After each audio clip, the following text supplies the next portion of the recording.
His teams don't give up 57 and a half. Not in a playoff game. Johnson knocks them both down. Hawks lead by 1. Game 3 is Saturday on ESPN. 5 Eastern back in Atlanta, where the Hawks got their only win of the regular season against the Magic. A Josh Smith putback dunk at the buzzer. Now Vince Carter 2 for 5 in this game. Nice movement of the ball. Howard coming inside, tackled by Smith, and the foul is called. Well, Horford right now only has 1 foul up until this part of the game. I liked what Howard just did. When he came in and he gathers himself. Watch him gather himself right here. See, that's good, because now you throw the ball fake, you get them up in the air, and then you got a chance, maybe if you can elevate, to make a three-point play. But always gather your strength, so when you go strong. 2 fouls on Josh Smith. Dwight knocks in the first one. Took that shot across the nose. The free throw's always a story with Dwight Howard, right at his career number, just under it this year, but a very poor start to these playoffs at the line for a frustrated Howard, who was 18 of 45, came to the line for this trip 7 for 12, and knocks down these, so he's made 9 free throws here tonight. 18 in the first 5 playoff games, 9 here in 2+ quarters tonight. Well, he's got a nice fluid motion tonight. He's got good backspin on the ball. He's up a nice floater. When it does hit the rim, it sits, and he's got a chance for it to drop in. 3 fouls on Barnes. Joe Johnson sizing him up, rising up. Missed the 2. Sometimes when this team struggles on offense, the ball doesn't move. Right. You got to watch it here. And there are no cutters. See, that's the problem. There's no continuity. Nelson got hit. Good call. He got hit on the head by Horford. That's 3 on Al. And we watched the bonus with the Hawks. That's 14 fouls on Atlanta. 4-14 into this third quarter. Nelson and Carter are 4 for 13, like you said. The big thing with them is to continue to penetrate, because as this game goes on, the switching comes to your advantage, because big people who switch onto guards, all right, with fatigue sets in, allow it to open up for you off the dribble.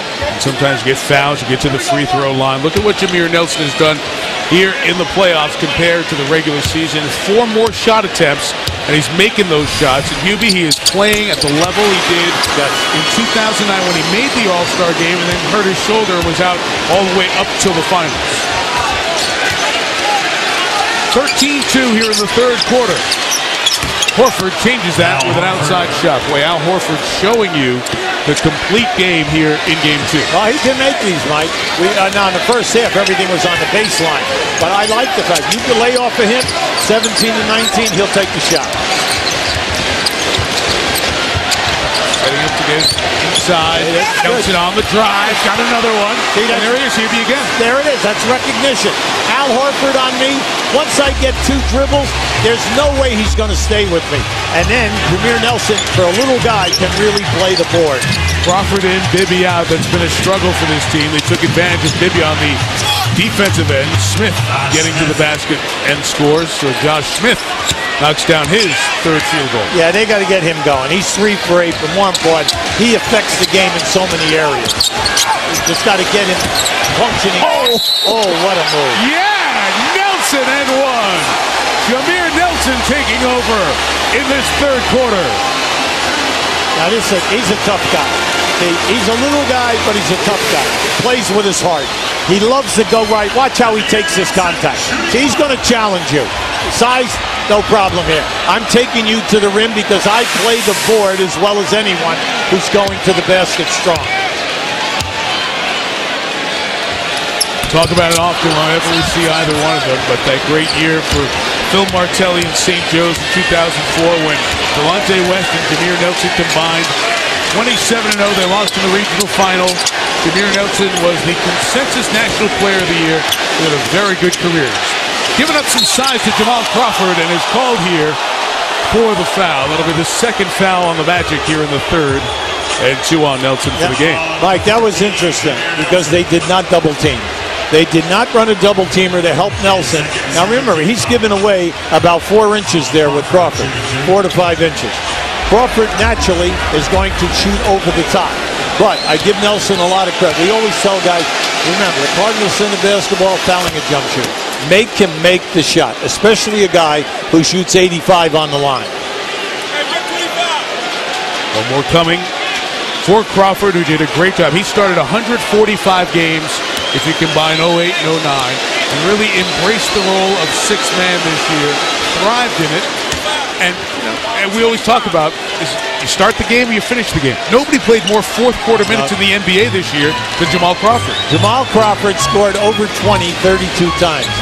That has not been done in 20 years for a guy coming off the bench. That's a staggering stat. That's the kind of year he had. Howard double. Carter takes it. Way off. Rebound Williams. Atlanta trying to retake the lead. It is Crawford. White the board. Another double-double. 23 points for Dwight Howard. The pitch out, and Lewis arrives. Atlanta's not trying to look for the break, Mike, which I'm kind of surprised. They're willing to come up and set up in their half-court set. You know how many fast break points they have? 0. Nothing. That's right. Yeah.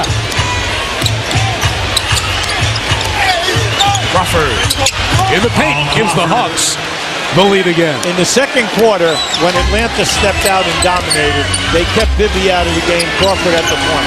That's what they've done here now after about 4 minutes of this quarter. Johnson slips back on Carter, who fades and fires for two. And they need Vince to step up.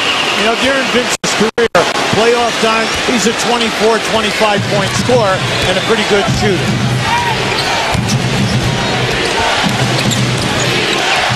Barnes picks up Crawford on the switch. Knew he was going to go right.